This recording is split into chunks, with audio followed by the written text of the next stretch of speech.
Hi folks, my name is Arya, and today we're going to discuss about ethical hacking using this operating system that has been well known amongst ethical hackers, and I think you've guessed it, it's called Kali Linux. Okay, now before we dive right into Kali Linux, let me give you a brief introduction to ethical hacking for those of you who are here on this channel for the first time following the ethical hacking series. So the term hacking has been around for a long time now. The first recorded instance of hacking dates back to the early 1960s in Massachusetts Institute of Technology to the Model Railroad Club, where both the terms hacking and hacker were coined. Since then, hacking has evolved into a broadly followed discipline for the computing community. Now, hacking is the process of finding vulnerabilities in a system and using these found vulnerabilities to gain unauthorized access into the system to perform malicious activities, ranging from deleting files to stealing sensitive information. Now, hacking is illegal and can lead to extreme consequences if you're caught in the act. People have been sentenced to years of imprisonment because of hacking. Nonetheless, hacking can be legal if done with permission. Now, computer experts are often hired by companies to hack into their systems to find vulnerabilities and weak endpoints so that they can be fixed in the end. Now, this is done as a precautionary measure against legitimate hackers who have malicious intent. Such people who hack into a system with permission without malicious intent are known as ethical hackers, and the process is known as ethical hacking. So now that we know what exactly ethical hacking is and who ethical hackers are, let's move over to the hero of our video today, and that is Kali Linux. Now, Kali Linux is a Debian-based Linux distribution aimed at advanced penetration testing and security auditing. Kali contains several hundred tools which are geared towards various information security tasks, such as penetration testing, security research, computer forensics, and reverse engineering. Kali Linux is developed, funded, and maintained by Offensive Security, a leading information security training company. Now, Kali Linux was released on the 13th of March 2013 as a complete top-to-bottom rebuild of Backtrack Linux, adhering completely to Debian development standards. Kali Linux is specifically tailored to the needs of penetration testing professionals, and therefore all documentations are actually addressed to them in knowledge of and familiarity with the Linux operating systems in general. Now, as you guys might also know, that Kali Linux is basically any Linux distribution that comes preloaded with a bunch of penetration testing software. Now, some might argue that Kali Linux is not really necessary, but well, it does save you a lot of time if you're a penetration tester. Aside from saving a lot of time, there are a number of reasons that you should be using Kali Linux for. Now, let's go over the reasons one by one. First of all, Kali Linux has more than 600 penetration testing tools included. Now, every tool that was included in Backtrack did not actually make it to Kali Linux. A great number of tools are simply not added because they do not work or because they duplicated what other tools did. So now you have a bunch of tools that serve a specific purpose and they are basically not cluttering up your computer with duplicates and useless tools. The second reason that you should be using Kali Linux is because it's free and it always will be. Now, Kali Linux, like Backtrack, is completely free of charge and always will be, and you will never have to pay for using Kali Linux. The third reason is an open source Git tree. Now, Kali Linux is committed to the open source development model, and the development tree is available for all to see. All the source code which goes into Kali Linux is available for anyone who wants to tweak or rebuild packages to suit their specific needs. Then, another reason for using Kali Linux is a wide-ranging wireless device support. A regular sticking point with Linux distributions has been supported for wireless interfaces. Kali Linux has been built to support as many wireless devices as you can possibly think of, allowing it to run properly on a wide variety of hardware and making it compatible with numerous USB and other wireless devices. More adventurous users to customize Kali Linux to their liking all the way down to the kernel, which brings us to the kernel now. And the last reason, according to me, that you should be using Kali Linux is because custom kernels and patched for injections. So as penetration testers, the development team often needs to do wireless assessment, so our kernel has the latest injection package that allows you to do so with much ease. So this was 6 reasons as to why you should use Kali Linux. And you can find a lot more reasons on the Kali documentation, so you can go through them if you want. Now, this brings us to the main agenda of our video today. So with that out of the way, now that we know what Kali Linux is and how it works, and why you should be using Kali Linux, let's go over the topics that we are actually going to go through the course of this video today. So through the course of this video, you could expect to learn a bunch of stuff. So firstly, we'll go through some command line essentials because Kali Linux tools are mostly in CLI format. So we have to be well versed with the command line essentials. So that's the first thing that we're going to tackle. Then we're also going to tackle how we can stay anonymous using proxy chains in Kali Linux.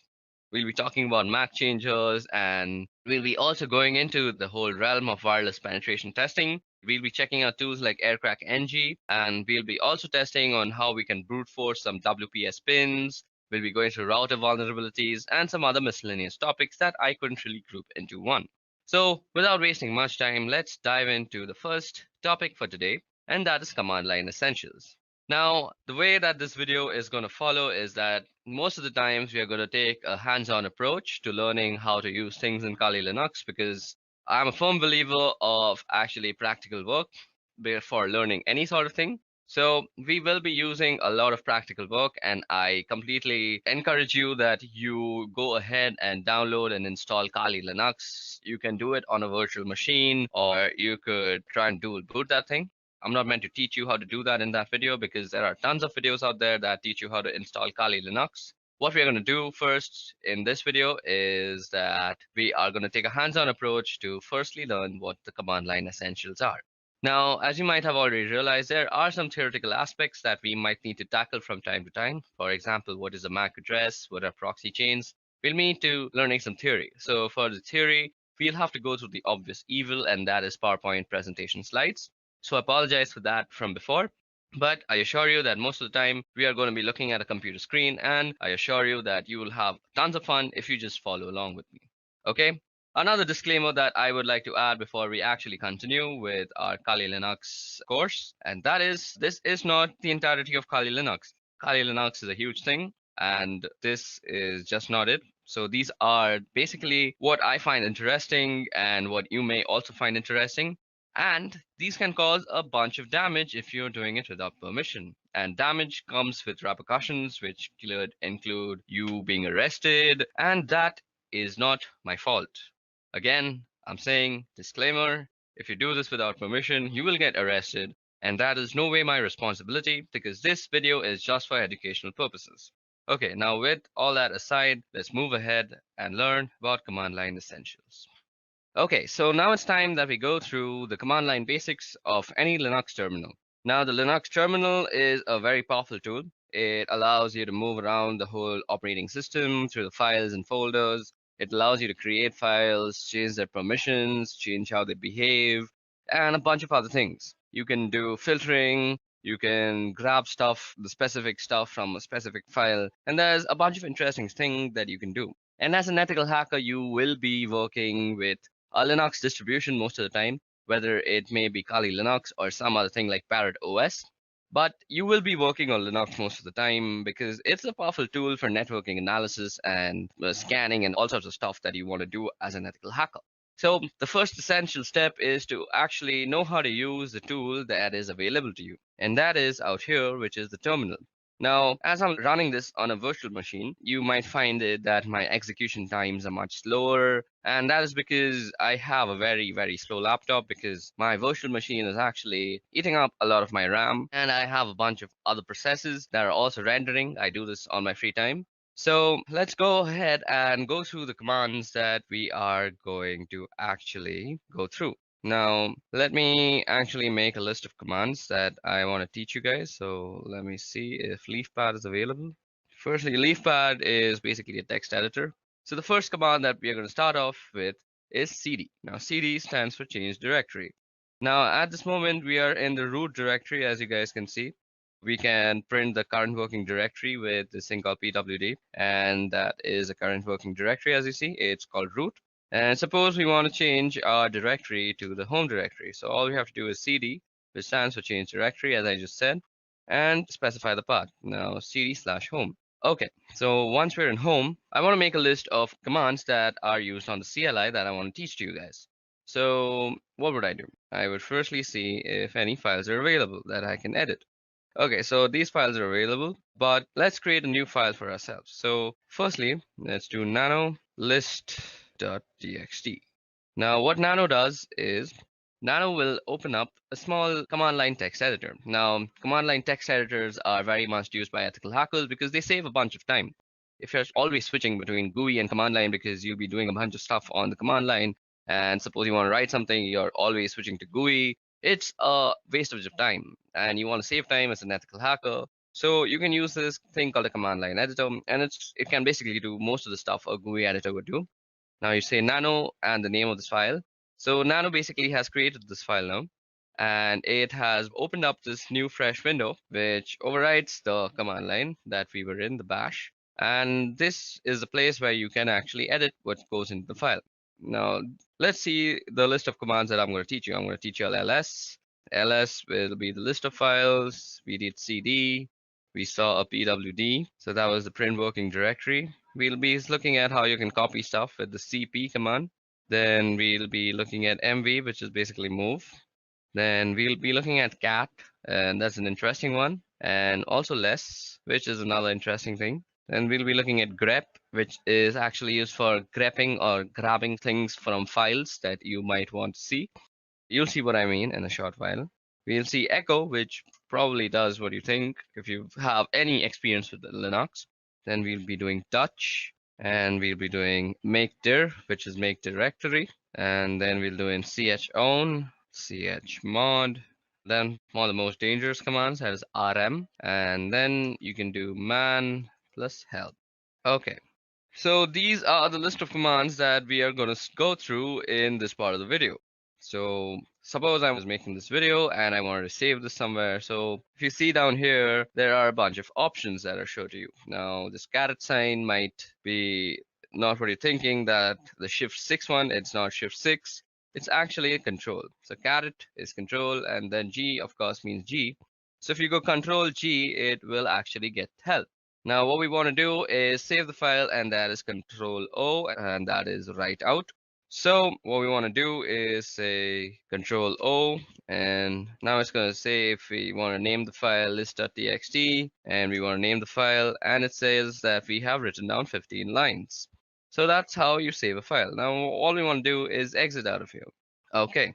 So first let's go ls and let's go through whatever there is. So ls shows us the list of files that are there in that directory. Now ls can also show you the list of files in a directory with the paths that you specify. Like if I say ls var, it'll show me everything that is in var. Okay, there are a lot of interesting things in var. So let's head over to var. So cd/var and you hit enter.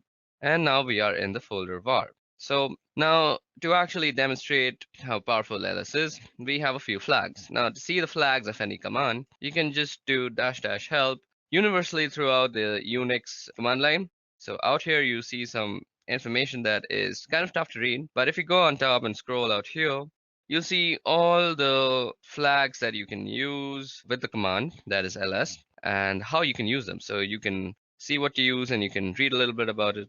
So if you use all, it ignores entries starting with dot. So suppose we were to do ls in var, let's see. So it shows us like this. Now, if we do lsl, it'll show a long list with more information. So these are the permissions that you see out here. We'll be seeing how we can change the permissions of files soon enough. And this is who owns the file, the user and the user group. This is the file number, I guess. I'm not sure. This is when they were created. The name of the file. This is the time when the file was created, I guess. Okay, so that's how you get very detailed information about all the files. Now, there's another thing you might want to use with ls, and that is the a tag. So you can go lsa, and it will show you all the hidden files also. So now you see some 2 files that were not shown out here. Our file list begins from backup, but when we do -la, we see 2 more files, that is dot and dot dot. So let's see if we can move into that, cd dot. So we can't even move into that. So that's interesting. So these are hidden files. So these are not seen to random users, and we can actually do stuff with them. We'll see how we can use hidden files later on. So if you want to show hidden files through ls, all you have to do is ls and -la. So that was all about ls. So let's move back to /home, where our list of commands that I want to show you all was. So cd home, let's ls and see what was it called. It's called list. And suppose I want to see the contents of list.txt. All I have to do is say list.txt. Now it shows us whatever this file is containing. It'll read it out for you. So we've done cd, we've done ls and its various forms, we've done pwd. Now it's time to do cp. So cp is basically used for copying files from one place to another. So suppose I want to copy this address file that is there into some other directory, let's say var. So all I would have to do is cp name.txt, and then you specify which location you want to actually copy it to. So cd/var. So this is where I want to copy my file to, and you hit enter and it's copied. But that was a very small file. Now we can actually check if it was copied before I move on and pour some more knowledge into you. So let's go into var. So cd/var, hit enter, and you're in var again, and you see ls, and now you see a name.txt. So let's remove name.txt from here because I want to copy it again and show you all a difference between a flag that I'm going to use right now. So the hyphen and letters that you use are called flags technically in the Linux terminology. So let's go back to home. Now, instead of the name of the file and moving back to home just like I did, you can type out the complete name of the file out here. So you could have gone cd/home/name.txt and copy it to /var. But this time what we're going to do is we're going to use the -v, which is basically used for a verbose output of whatever you're doing. So most of the commands that we're going to using will have a -v with them. So let's see how this actually affects the output. So what we're going to do is we want to copy, so cp and verbose, and we want to copy the file name.txt, and we want to copy it to the folder called var, right? So now you'll see that it will give us what is being moved, rather, that is name.txt, and where it is being moved to. So this is a very good way of knowing what is actually happening, because if you do it without the verbose part, and suppose name.txt was just a 20 GB file, and you just don't know if it has finished or not. So if it's a 20 GB file, it'll continuously update you on where what is being copied. So basically, all you have to do is type -v if you want to know where your file is being copied on the exact path. Okay, so that was about how you can copy files from here and there. Now, what was the next command that we want to see? So cat. So let me just go and see the next command that is there. So list.txt. So after cat, I want to show less. Okay, so we've done cp. We also have to do mv. Now, as you guys can see, that cp is basically a copy. Copy is, as you would expect, it leaves a copy of the file that in the original directory while also maintaining a copy in the directory that you specified. But if you want to move the file completely, all you would have to do is use the command mv. So mv is for moving the file. Now let's see what all goes with mv. So you can type help, and as I said, you get the verbose option and you get suffixes. You can force things to happen. So suppose you don't have the permission, do not prompt before overwriting. So it'll give you a prompt and you can completely overlook the prompt with the F thing. So let me just show you how that looks like. We'll be doing a verbose and we will be copying the address.txt file. And okay, so every time I've been actually typing, so you can do address.txt by just pressing tab and it'll autocomplete. So address.txt to /var. Now it'll show you that it is actually renamed address.txt to var address.txt. Now, if you go and do ls out here, you will see that address.txt is not actually here, but if we were to move to var, so cd/var. Okay, I've also been typing out commands that I've been previously using, and you can simply toggle through all the commands that you've used by the up and down keys. So ls, mv, mvv help, cat list. I did cd home, and now I have to go through all this just to prove a point. So cd var, we want to change there. Now we're in the variable folder, and we also want to see what we have out here. So address should be out here, and ls. And as you guys can see, address.txt is the first file that has come up. And it is basically the same file, and I can prove that to you by just catting the file, and there's address.txt. And you see that is some random address for some random person. Okay, now let's quickly clear out our file. our window. You can do that with the control L, or you can just type out clear. Now, what we want to do is move back to home. So yeah, cd home. Okay, so now that we're back in home again, let's cat out our next file. So list.txt, and after move, I wanted to go through cat. Now cat, as you guys can see, is printing out the contents of a file, and there's also less, which does something very similar to cat. So let's see what it does. So if you go less and do list.txt, you actually see the contents of the file in a completely new window, which overlays on the previous window. And this is a very neat way to actually see the contents of a file, which is through less if you want to keep your main command line interface not so cluttered, which cat clutters it completely. So if you want to get out of this place, this less place, and all you have to do is press Q, and Q gets you back. And as you see, nothing was printed out on our main interface. So this is a very cool way to actually keep your command line interface neat and tidy when you're doing work. Okay, so grep. So grep is used for actually filtering out stuff from a file. So suppose we want to see whether a command has some verbose option to it or not. So now I know that mv has a verbose command, but suppose I didn't know that. So mv dash dash help, then you use the pipe sign. So what the pipe sign means is you have to take this command, the first command, and then you pipeline it through the second command. And you want to see grep-v if that exists.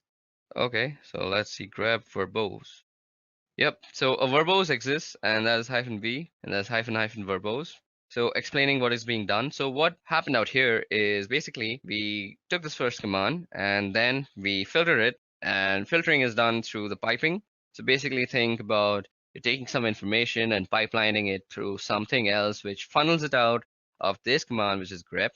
So you can use mv/help in conjunction with a bunch of other commands, just not grep. And I'll leave the creativity up to you. So grep is basically used for getting what you want from a file, and grep is used very, very much throughout this course of this video, through this Kali Linux tutorial that you're going to be watching.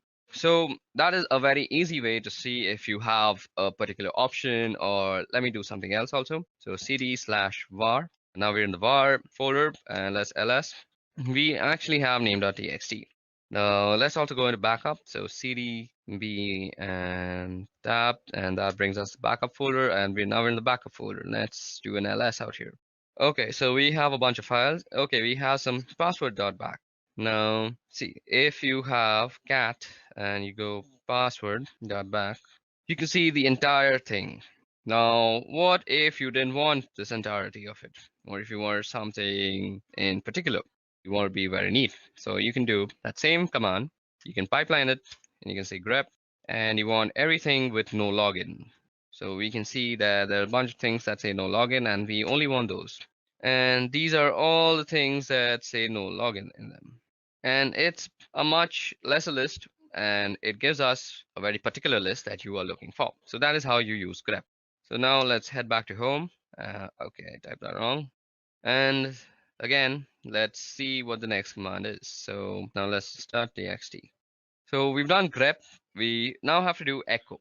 Echo and then touch. Okay, let's go back. Q. We press Q and we get out of there. So what did I have to teach again? I'm such a dummy. We have to do echo. Okay, so what is echo used for? So suppose you were to say echo and open quote hello world. It would basically do what command says, and that is echo whatever you say. Now it'll say echo hello world, and that will basically echo whatever you typed out in the quotations, that is hello world, spelled very wrong. Okay, now suppose you want to actually put this into a file. So you could do echo hello world, let's spell it properly this time, and you want to insert it into a file. We had a phone number, I guess, phone number.txt, yep, and we can echo it into that thing. Now that was done. Now let's see what is phone number.txt. Phone number.txt, and it says hello world. So you can basically input text into a certain file with the echo command, and that's how you do it. Okay, now let's also see how you can make directories, and that is with the make directory command. So okay, we also have to do touch before that, I forgot. Now touch is used for quickly creating files. So touch, you could say touch and then the file name. So we can create a name file again, name.txt. or that will create a name.txt. Let me just show it to you, lsl, and we have a name.txt.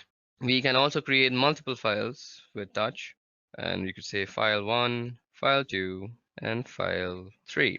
So like this, you can create multiple files, and let me just ls that out and show it to you, lsl. And we have file1, file2, and file3. Now we can also create a directory. So make dir and the name of the directory. So suppose you wanted to save all your movies in one directory. Make directory movie, and now you have a directory called movies. And you can also move into movies. So cd movie. Okay, so that's how you create directories, and you can move into them with the change directory folder. Now let's see what the next command was. So cd and dot dot. So with cd dot dot, you can move back to the previous folder if I'm already not told you that. And since we're in movies, we can just go back to home with cd dot dot after.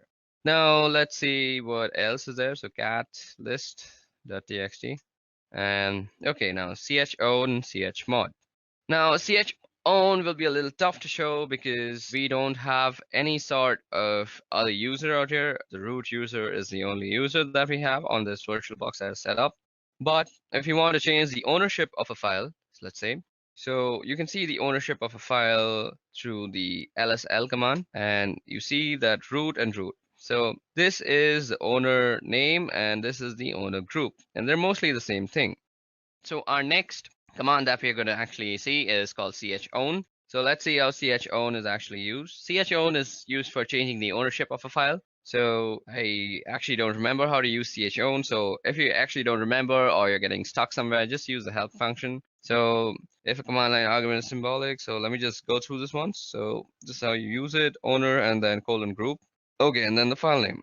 So you go chown, and then you want to say the name of the owner and the group you want it to belong to, that is root and root, and then you specify the name of the file. So suppose I want to change file1. Now it already belongs to root and root, so it doesn't really matter because I don't have any other username to actually change the ownership to.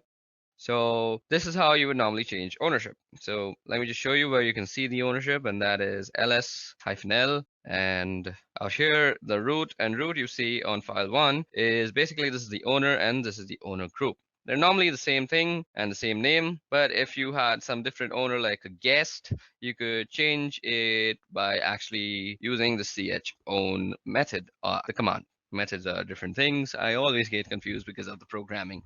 Okay, now the next command that is left is called chmod.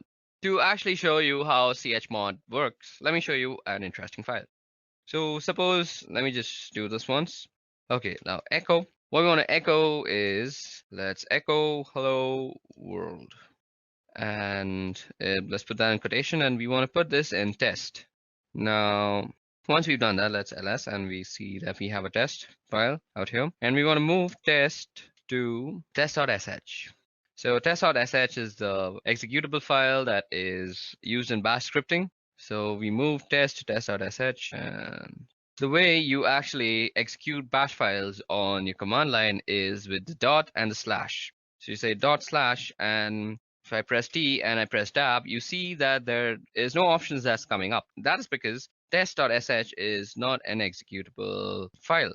So test.sh is don't have the executable permission. So let me just show that to you. ls, and you see test.sh. It doesn't have the executable. Now you see movie, it is executable. I don't know why, it is a directory, so it is an executable. You can move into it. So it's blue in color. So the way you actually can make this an executable is by changing its permissions. So the way you do that is chmod, and basically you change it to an executable. So plus X, that is making an executable. If you do plus R, it'll make it readable. And if you do plus W, it'll make it writable also. So if you do plus X and do test.sh, and now you go and do lsl, you'll see that test.sh has become green because it is an executable file now. And now if you do dot slash and you press T, you get test.sh if I press tab. So now it is an executable file, and if I execute it, it presses out hello world onto my screen. So that's how you can use the chmod, or which is basically the change of permissions of files. And we'll be changing permissions of files throughout the course of this video. It'll be very useful for us, and you'll see as we go along with this video. Okay, so the next thing that I want to show you all, only two are left, and I remember those now, and it is RM. And RM is used for actually removing files. So you should be very careful while using RM or any sort of removing command on a Linux system, because once you remove something, it is very difficult to get it back and it's almost near impossible. It's not like Windows where it's basically just disappeared in front of your eyes, but it's still there in the memory, cluttering it all up. That's why Linux always trumps Windows. That's one of the reasons. I'll make a video on that later on. But for now, let's focus on RM. Now we can remove file one. So let's see. So file one is going to be removed. So if we ls now, you see file one doesn't exist. But let me show you. RM, and if I do movie, it'll say cannot remove movie is a directory. But if you go into the help menu, I bet there will be a option that you can just forcefully remove it. So RM force will just remove. So RM/R, and you can do movie, and it'll recursively remove everything. And if you go here and do LSL, you'll see that there is no movie directory anymore, and that is how you can remove movies. Now that prompt that you see out there is actually a safety measure, because once you remove a directory and it's not retrievable, that's a very sad scenario, and you don't want to get yourself in such a scenario in whatsoever possibility. Okay, moving on, so on and so forth. That was all about the RM folder. Now you can do RM and the address of anything. So RM, I know we moved an address.txt, so into the var folder, we can go rm var and address.txt. And that will remove address.txt from the folder of var. Let me just show you that worked. So cd var and ls, and you see that there is no address.txt out here. Okay, another way to get help for any command that you want is man, and suppose you want to see about rm. It'll show everything about RM that is there to show to you. It'll show you how to use it. It'll give you a description, synopsis, the name, remove files or directories. It's a very useful way. So out here you see this is a manual page. So that is what it means, man. And you can press line 1 or H, or you can press Q to quit. So that's very much helpful. Okay, guys, so that was all about the command line interface and how we can use it to go about the operating system and change file permissions, copy files, remove files, and a bunch of other stuff. Now it's time to get on with the interesting stuff, and that is, firstly, we're going to be learning how you can actually stay anonymous with proxy chains. Okay, guys, so now that we are done with the command line basics, it's time that we move forward with proxy chains. So before we move forward with proxy chains, let us head back to our PowerPoint presentation and see what exactly proxy chains are. Okay, so proxy chains. Now, as the name suggests, proxy chains are basically a chain of proxies. Now, where is a proxy used? A proxy is used whenever you want to anonymize yourself on the wire or the network. You do not want to know, or you do not want your others to know what the source IP address was for your client system. And to do this, all you have to do is send your packets through a bunch of intermediary systems, and these intermediary systems carry the packet out and they transmit it to the target system. And this is much slower, and let's see how we can use this in Kali Linux now. In combination with Tor in order to anonymize traffic, not only on web browsing traffic, but rather instead on all networks related traffic generated by pretty much all your applications. But you can also change this in the settings. Now, what we're going to do is we're going to open up the proxy chain configuration file, and we're going to understand all its options that are available. So to do that, all you have to do is say nano.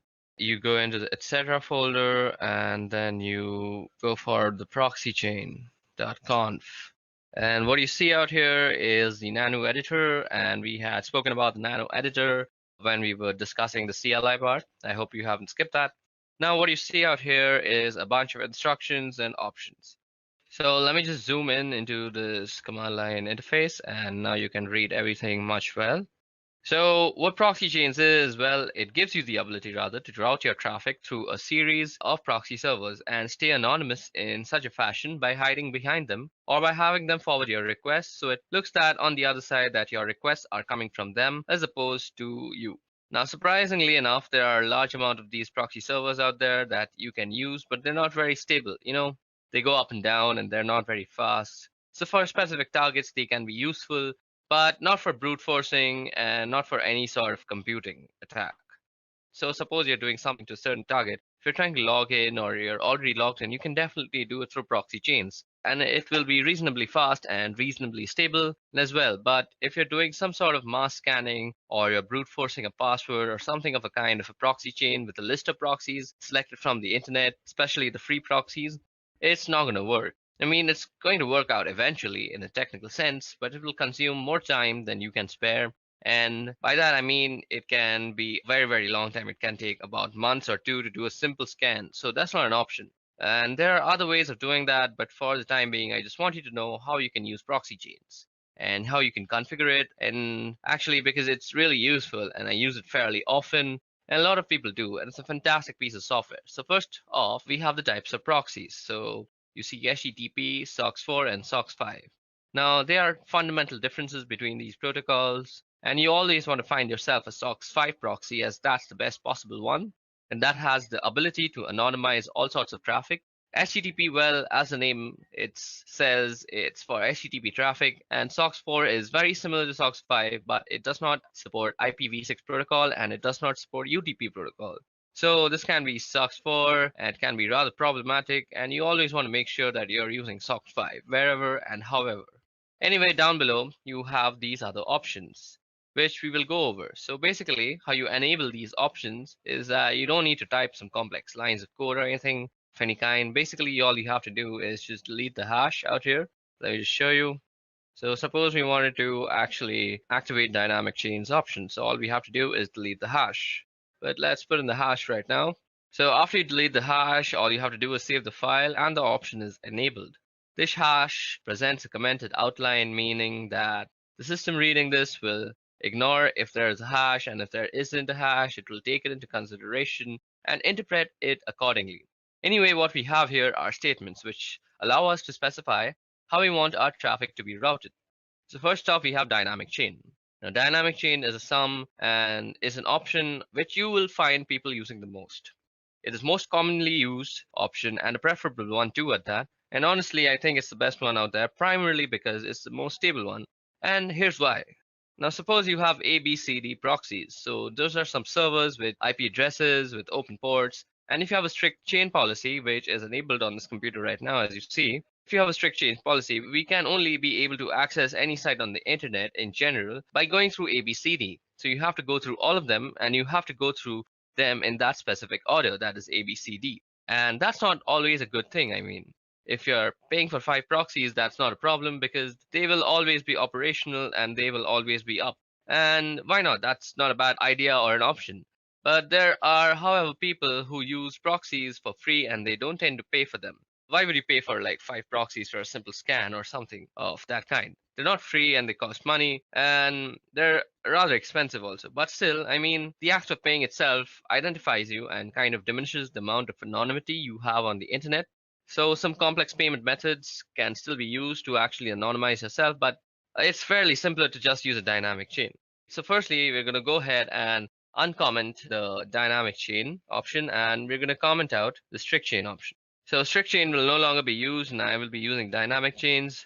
And one more thing to note here is that if you want to use proxy chains in combination with Tor, if you want to route all your traffic through the Tor network, not just web traffic, you must be enabling dynamic chains. I mean, there is a chance that it will work with strict chains, but due to the instant instability of Tor nodes, it is highly unlikely you will need dynamic chains, and that is why I'm using them. Anyway, if you're using dynamic chains, just give you the ability to go from ABCD to your desired destination by not having to adhere to any order. So let's say C is down and you would go a B, D, and it would work with no problems. Even if B was down, you would go to a D and you would go and still reach the destination. So as long as one single proxy is functional, it's going to work and you don't require any specific order to do it down below.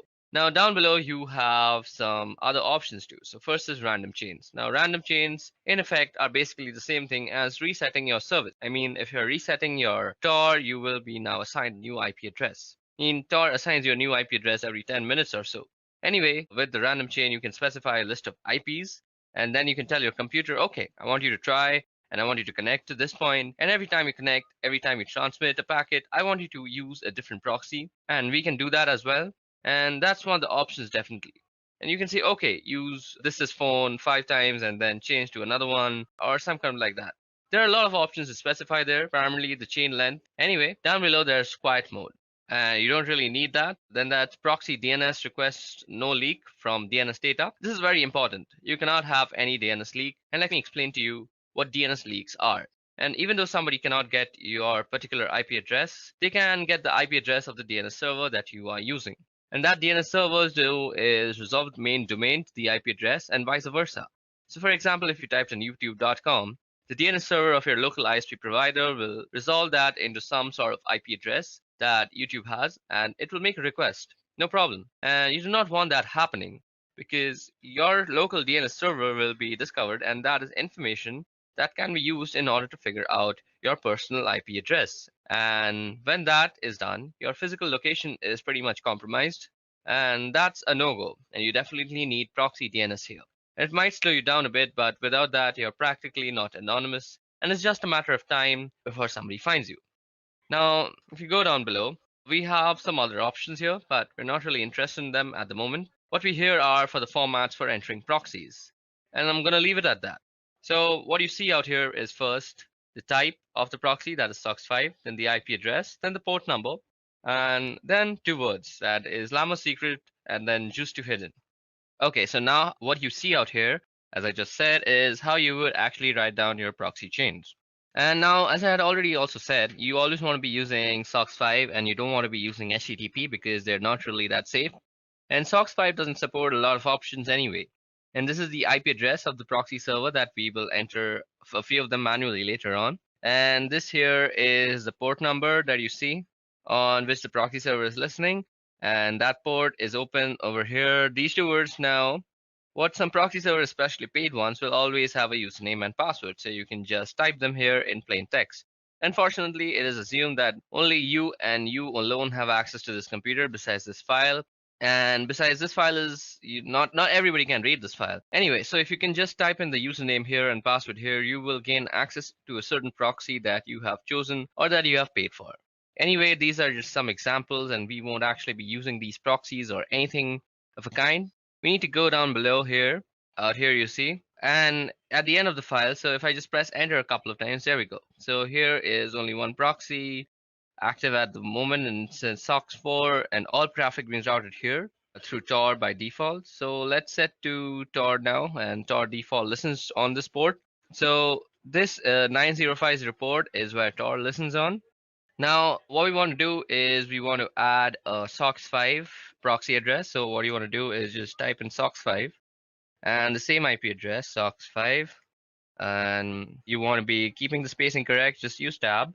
So 127.0.0.1, and then you want to specify the port number also, so 9050.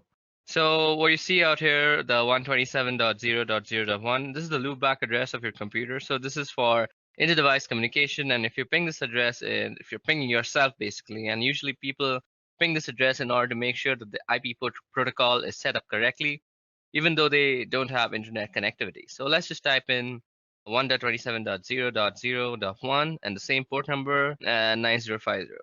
So now we have to press Control O to save our file, and we're going to save under the same name, and we wrote 65 lines of codes down, and that's written. And now you have to press Control X and you exit out. So let's press Control L and clear out our screen. Now we just edited our proxy chains configuration in a very neat environment. So to go ahead and type in our service door status. So we want to check the status of our Tor service. So service Tor status. So Tor service could not be found. So do we have the Tor service installed? Okay, so Tor service is not installed. Just give me a little moment. I'll quickly install it. Okay, so now that we have set up our proxy chains configuration file and we have put in a SOC5 proxy chain, giving it the Tor service. Now what we need to do first is start up our Tor service. Now to actually check if Tor is running or not, or if the Tor service is running or not, let me just clear that out. We need to go service Tor status.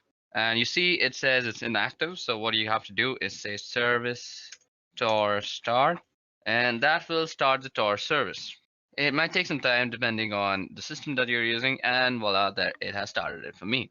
Now, what you have to do to actually use proxy chains before you go to any website. So all you have to do is say proxy chains, Then you specify the browser that you're using. So we're going to be using Firefox, and you could say something like www.duckduck.com.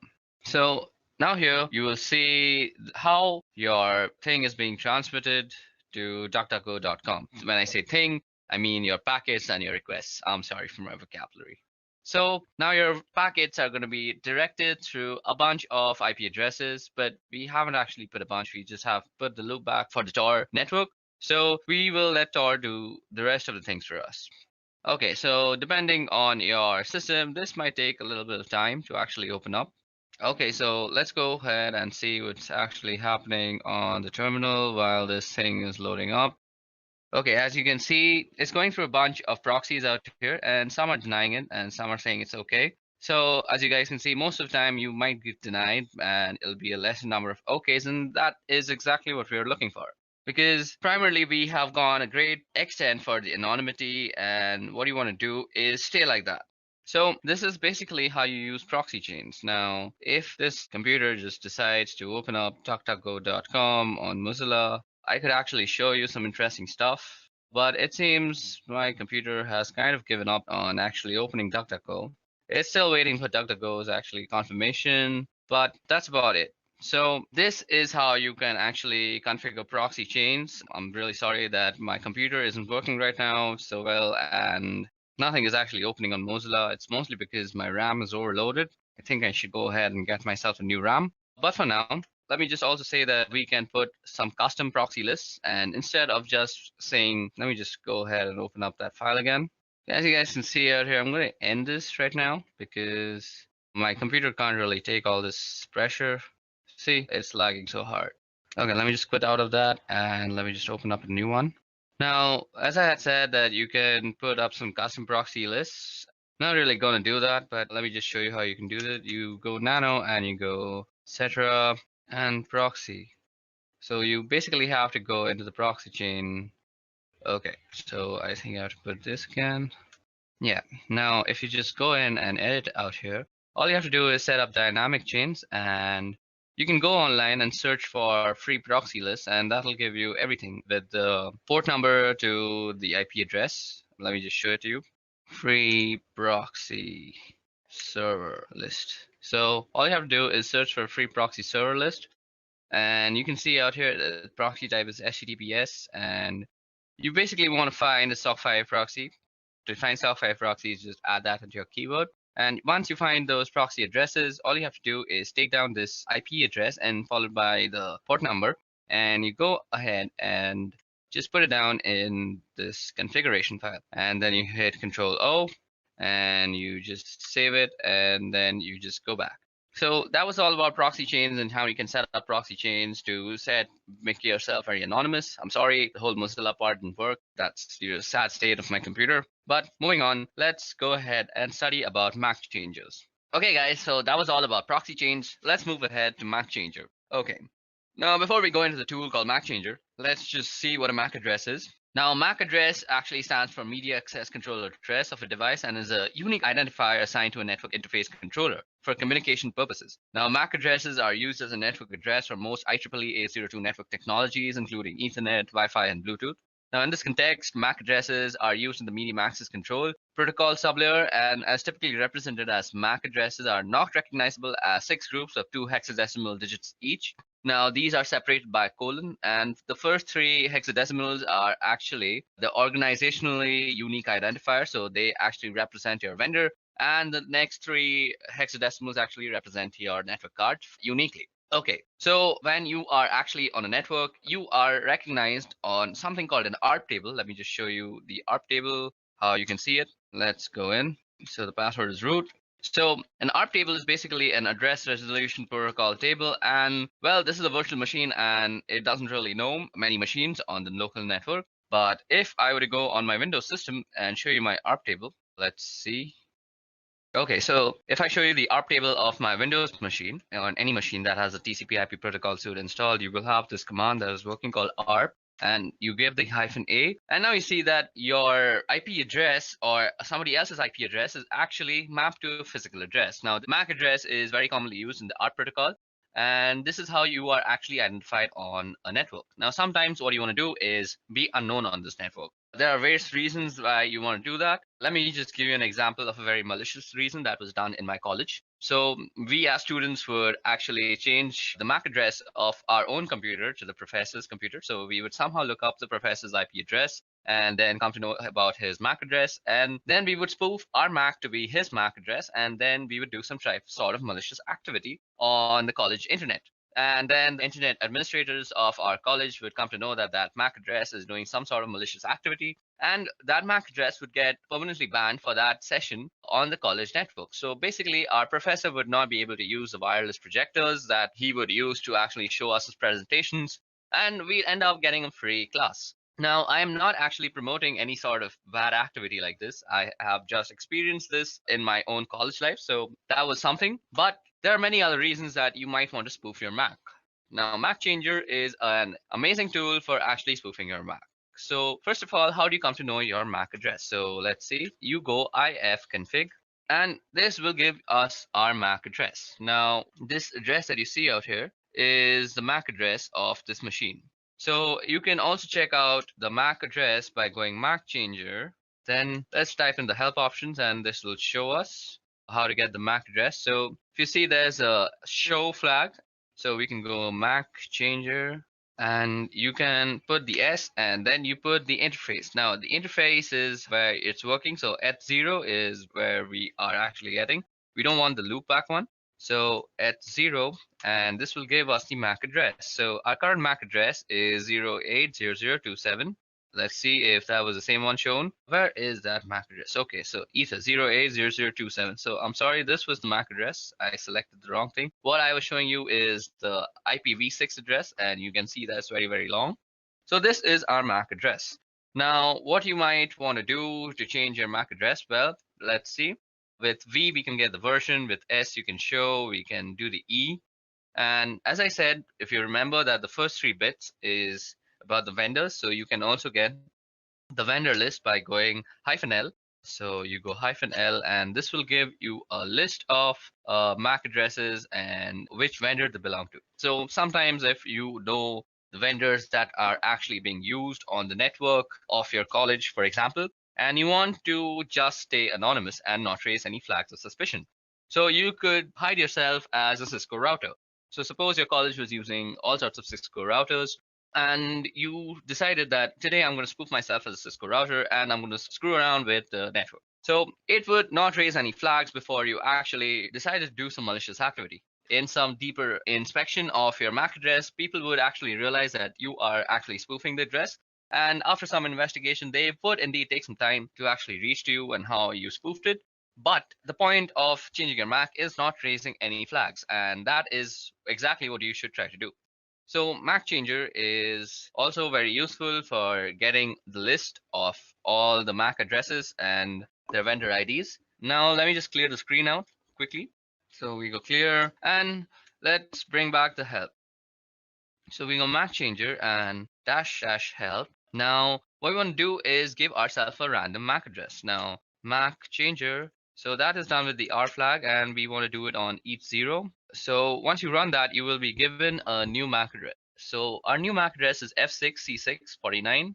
Now you can verify that by running ifconfig. Now we could just do ifconfig, and you see our new MAC address is on Ether. So we could also do something like this, ifconfig, and you could grep Ether. So that is telling you the MAC address, and this is completely new. Also, you could show it through the Macchanger tool itself. Okay, so we need to give it the E0. I forgot that. Now you see that this is our current MAC address and this is our permanent MAC address, and they two are completely different. Sometimes you also might want to actually change your MAC when your laptop is or your system is booting up, because you might want to stay anonymous all the time. Who knows? And sometimes you might think, I'll actually change it when I want to change it. But let's face it, we are forgetful as human beings, and we tend to forget things that we are supposed to do. So what else is better than to actually automate the whole process yourself and forget about remembering all these stupid nitty-gritty stuff? So you can tell Linux or Kali Linux to actually change your MAC address on boot up is use this tool called cron tab. Now, cron tab is actually used for scheduling tasks on Linux. So let me show you how to do that. Firstly, let's clear our screen and go cron tab and go help. Now you see it's a pretty small menu. So first we start with the U flag, which user this file is going to work for. Then we got the E flag, which is for editing cron tab users, the users cron tab list. And you can see the list of users cron tab. And let's see. So do we have any cron tab lists? So there is no cron tab at this moment, so we can set up one for ourselves by going to the E. Then there's the R, which is delete users cron tab. And I want to tell you all, be very careful when deleting anything of that sort, because once you delete something from Linux, as I've already said, that it is very, very difficult to actually retrieve it back. You might get fragmented pieces of what you had actually deleted, and that will only leave you with sadness and devastation. Now, what you want to do is go through cron tab and press E, and this will bring us to select an editor. To change, later run select editor. So we'll do it with nano. So what you have out here is the readme file of cron tab, and if you read this entire thing, you will get how to use cron tab completely. But if you have any sort of doubts even after reading it, you can leave them down in the comment section below. Now, what you want to do is actually set up a cron tab so that you can change your MAC address whenever you reboot your computer. So all you have to do is say at reboot, what you want to run is Macchanger. And if you remember, we want a random MAC address and we want it on ETH0. So that's done. Now all you have to do is save this thing. So you go Control O, and that will write it out to cron tab. And you press enter and you have written down one line. Now you go Control X, you have exited out.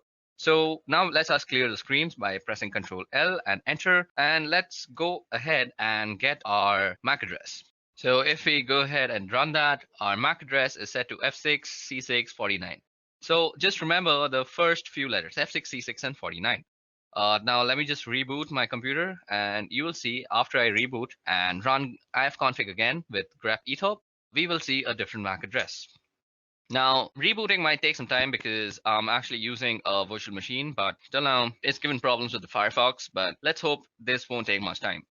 Okay, so now that our computer has booted up and we have actually opened up our terminal, let's go in and type ifconfig and let's get in our ether that is the MAC address. So if you remember the MAC address, now you see that it has completely changed. And that's how you can spoof your MAC address on a local network. And this will basically help you in staying anonymous on our protocols and anything that actually maps your IP address to the MAC address. Okay, so that was all about Maccangers. I'll meet you in the next section now. So in this section, we'll be talking about wireless encryption protocol cracking. So that is basically Wi-Fi cracking. Now, Wi-Fi in today's day and age uses pins or passwords to normally encrypt their data usage. Basically, if you want to access the wireless access point, you need a password or a pin to actually gain authorization. Now, this authorization is done using a four-way handshake, which we will try to capture using a tool called Aircrack-ng. And then we will try to crack into the password using a wordless generator called Crunch. Now you can use Aircrack-ng to crack WPA and WPA2. There's also another protocol called WEP or WEP, and that is not normally used these days. If you find anybody using that, you should always advise them to actually upgrade to WPA or WPA2 because WEP is actually very easily cracked in these days, and people are generally punished for using WEP by hackers all around the world. Okay, so now you can actually go ahead and go into a terminal and type ifconfig to actually look at your network card name. As you guys can see out here, it's called WLO1. So the first step that we need to do to actually go into the process of Wi-Fi cracking is set up our network access card or our access point into monitor mode. So as you guys can see out here, after typing ifconfig, it shows me that my Wi-Fi access card is WLO1 interface. Now, our process of cracking passwords is pretty simple. What we want to do is actually monitor for all sorts of access points that are nearby to us. Once we have chosen the access point that we want to actually penetrate into and find the password, what we want to do is run an arrow dump scan on it, and then we will try and de-authenticate any device that is connected to that access point. Now, one assumption out here is that the password is saved in that device and it will automatically try to re-authenticate itself with the access point. And we want to catch and log this re-authentication process, which will actually have a four-way handshake between your device and the access point. So this is basically the procedure we are going to follow. Now, another thing that you need to know before actually using this process to gain any access to any Wi-Fi is that you need to know a little bit about what the password is. Maybe it could be the length, or it could be something like a specific character at a specific place. Maybe you know a series of characters. So you just can't really guess the password out of thin air. That is not how cracking works, unless you have some unlimited potential of processing power. In that case, you can very well brute force it and just find the password. But if you're not somebody who has unlimited processing power and you're trying to use Aircrack-ng, you need to know a little bit about the password.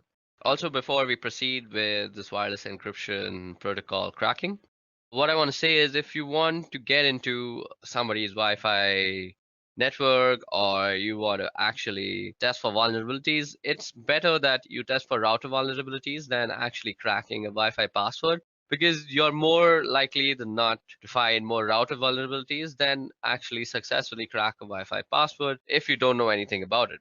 If you don't know anything about the password, just go ahead and run some vulnerability tests on the router itself, and more often than not, you will just find something you can abuse.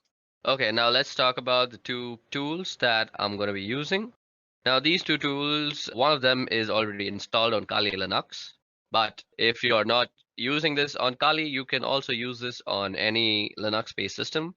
So what you have to do is download and install Aircrack-ng, which is easily installed with the command apt-get install Aircrack-ng.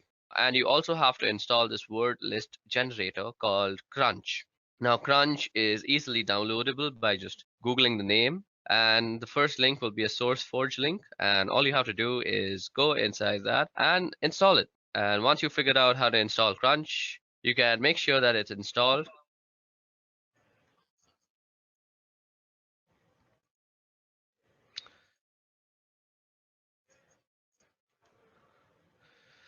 Now, once you have installed both the softwares, you can check out if the manual pages are opening up. Let me just open the manual page of Aircrack-ng and show you that it has been properly installed. Now, as you guys can see, the manual page of Aircrack-ng opened up, and the manual page of Crunch is also opening up. So that means both of our softwares have been successfully installed on our system. Now, before we go ahead, let me just show you how Crunch actually works. So Crunch is basically a word list generator. What you would do is you try and generate a word list with given characters. So what you can see out here is I've typed in Crunch 35. So that means the minimum length is 3 and the maximum length is 5. And I've given it a series of numbers. So it will use these numbers and generate all the words that are possible from length 3 to length 5. So the way we are going to use Crunch in conjunction with Aircrack is that we are going to use Crunch to generate the word list. And then we're going to pipe the word list through Aircrack-ng when we are actually trying to capture and crack what we will capture in a certain log file. Now, what you want to do first is actually put your network interface card on a monitor mode. Now, you can do that by typing in ifconfig and then the interface name, which happens to be WLO1. And first, you have to put it down. So, ifconfig WLO1 down. Now, to put your interface card into monitor mode, you have to type in iwconfig and you go the name of the interface and then you go mode monitor. Okay, it seems I've spelled it wrong, so let me just do it once again. So that has put our network interface card into monitor mode. And what we need to do after that is we need to start up our network interface. So all we have to do is type in ifconfig WL1 up. Now, once it is up and running, you can check by typing in ifconfig that indeed your network interface card is up and running. Don't worry, it's running in monitor mode if it's up and running. What we want to do next is pretty important to the whole process. So what we want to do now is check for some services that might still be running in the background that might hamper with our whole scanning process. So we do this by actually typing in the command airmon-ng check and then the name of the interface. So as you guys can see, nothing is exactly running right now. But if there were any process running, you would only add the command airmon-ng check, and instead of writing the interface name, all you have to do is say kill. and it will kill any processes. Now, if you see any process named the network administrator, you want to kill that process first separately and then kill any other child processes. You may need to actually run this command a few times before all the processes are killed, and then you're good to go. Okay, so now that we have finished killing all the sub-processes, what we want to do is run an error dump scan on the network card. So that is WLO1. So for this, we go error dump -ng, and then we put in the name of the interface. And this will start up a scan that will look something like this. So after you run the error dump scan on your interface, what you see out here is a result of all the access point that is found out through the monitoring mode. Now, if you see, we have a bunch of columns out here. First of all, we have the BSS ID column. Now, the BSS ID column is basically the MAC address of all the routers that are found. Now, every router obviously has a MAC address. So those are the MAC address that is tied to the router names, which is shown by the ESS ID. Then we have the PWR column, we have the beacons column, we have the data packets column. Another important column is the channel column. It's important to know which channel your router is working on. Then we can see the cipher column, the authentication. So out here we can see the encryption that is used. So most of it is using WPA2. So what we will be cracking is basically WPA2. So from this list, what you need to recognize is basically the Wi-Fi router that you want to crack into. Now, I'm performing this particular test in my office, and I don't really have the permission to actually go in and test them for these vulnerabilities. I'm not the security analyst of here, so I don't really have the permissions to penetrate into them. So what I have done is I have run a similar test at home using my own Wi-Fi, and I will show you the results for that. But for this working example, you will see the scans that I'm running in this office. So as we intend to stay ethical, what we are going to do out here is we are going to capture whatever we find in our office for only educational purposes. But when we are doing the actual cracking step, that is the last step of this whole procedure, I'll be running it on a file that I had generated at home, as I just said, because I have permissions to do whatever I want with my own Wi-Fi and passwords. Okay, so for this example, I'm going to pick this Wi-Fi that is called Edureka Wi-Fi, and it's running on channel number 6. So what we want to pick from here is the BSS ID and the channel number. We need to remember these two things. First, the BSS ID, and second, the channel number. Now, what you want to do after that is open up a new window on your terminal and log in as root. Now, what we want to do here is run a separate error dump scan on this specific BSS ID and check for all the devices that are actually connected to this access point. Now we do this by running the command error-dump-ng, and while we're doing this, we also want to capture all the scan outputs that we actually get into a certain file. So we'll be actually storing it in a file called capture, and then we just have to pass in the BSS ID and the interface. We also have to specify the channel. So let's see what the channel is one. So the channel is channel 6, so that's what we want to do. And we specify the channel with the -c flag.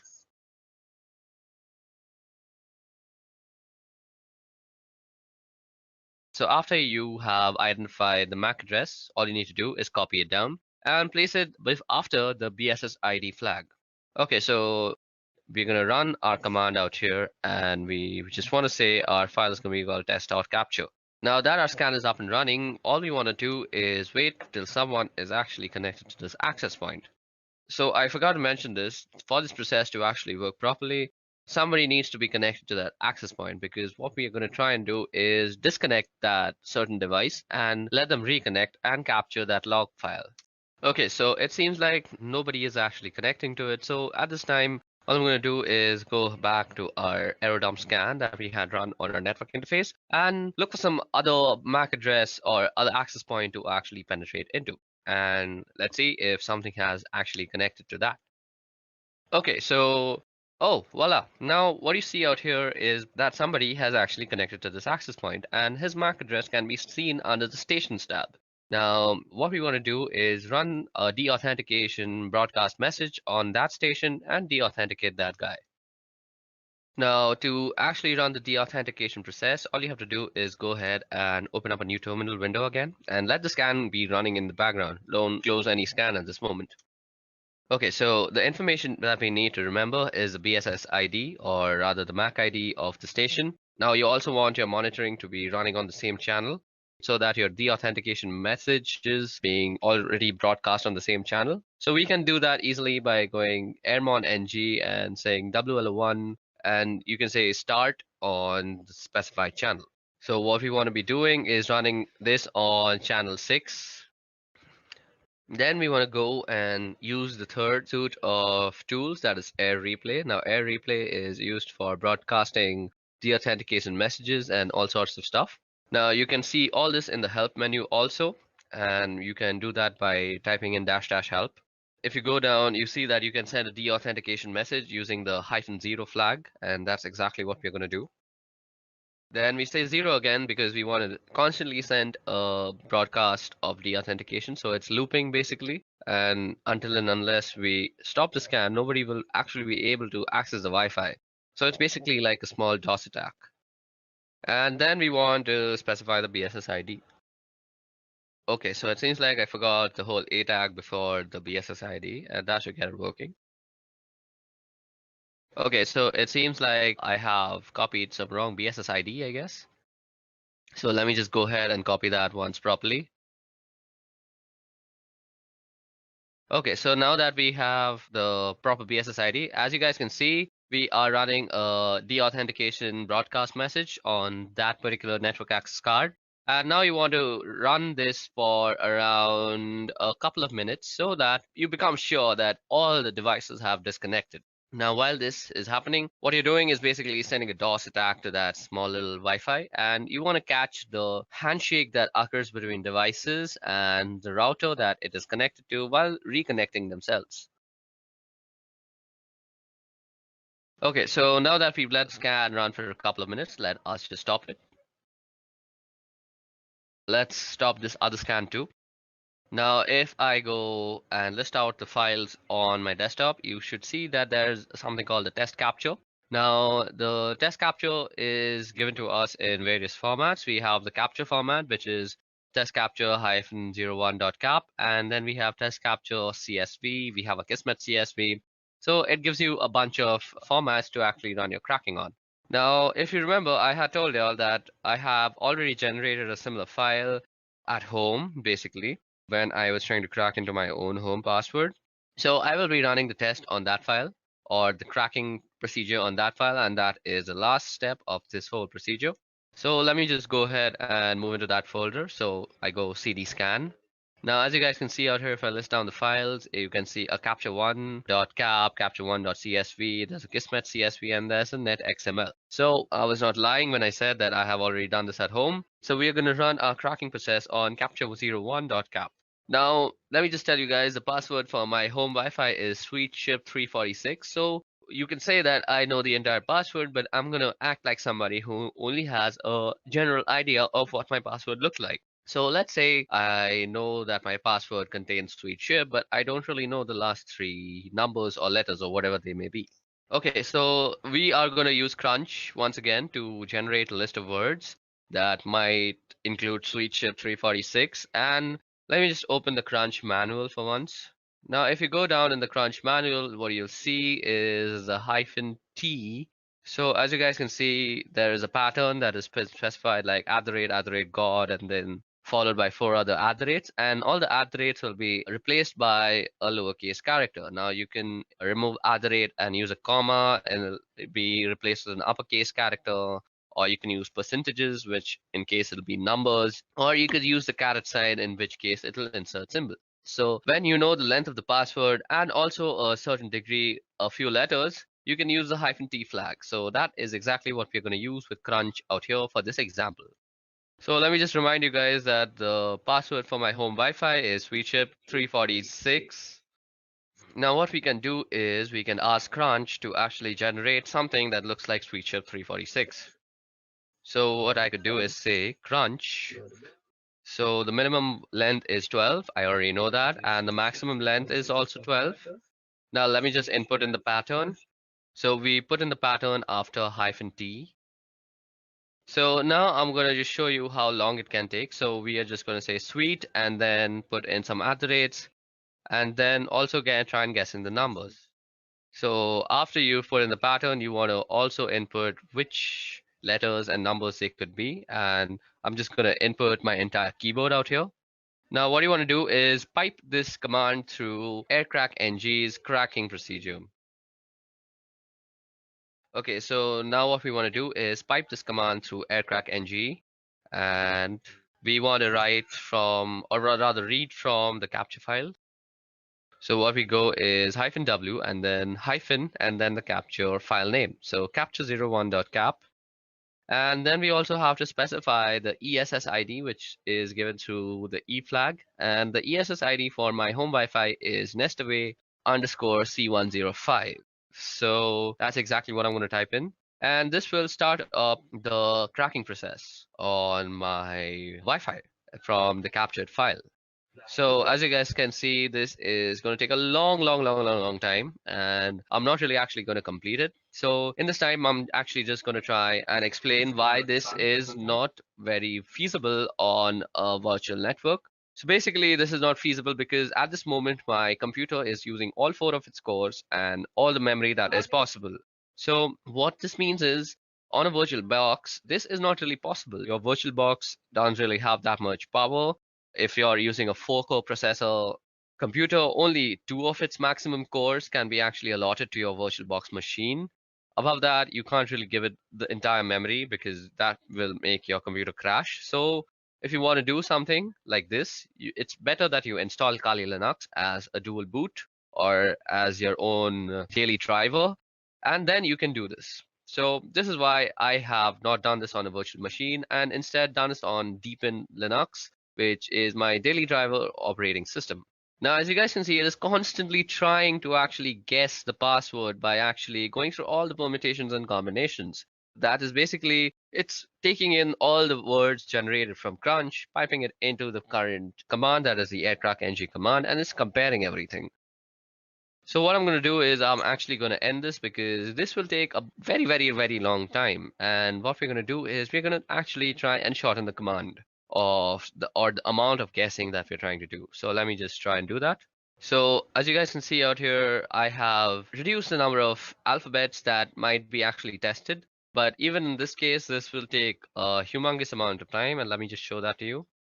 So as you guys can see, the test is running, and there's not really much you can do. You can just let this run, go out for a cup of coffee, and then come back. And you might still see that running. It really depends on what the password is and how much time it takes to crack it. And how much processing power you have directly affects how much time this will take. So let me just show you guys that this is taking a bunch of time.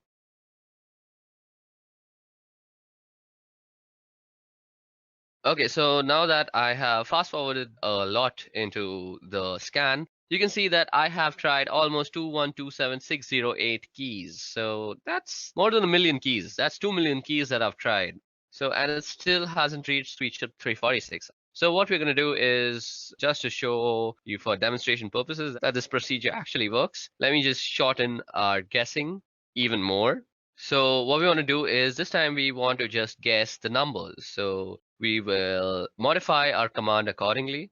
So we just put in sweet chip and let the algorithm just guess the 346 part. So we're going to remove the alphabets from the guessing scope also. And as you guys can see, the password is almost immediately guessed because only 456 keys were tested. And as you guys can see, it shows that the key was found and it's sweet chip 346. Now, let me also show you that it works with the guessing of letters, just because I don't think I've justified that letters are also guessed and not just numbers. So let me make it just guess the P part. That is sweet she, and then it should guess P and then 346. So let me just show you that. And as you guys can see, it guesses it almost immediately after just going through 15,000 keys. Okay, so that brings us to the end of this Wi-Fi cracking tutorial and also to the end of this video, which was regarding ethical hacking using Kali Linux. I hope you guys had a bunch of fun learning about Macchanger's, proxy chains, and a bunch of stuff that we did, like Wi-Fi password cracking. I hope you practice these procedures and methodologies that I've taught you only for your own educational purposes and not use it to harm anybody or do anything harmful with it, because let me just tell you very seriously that you can be prosecuted by the law. So let's end this video on a good note by saying please practice this for only educational purposes. Until then, goodbye.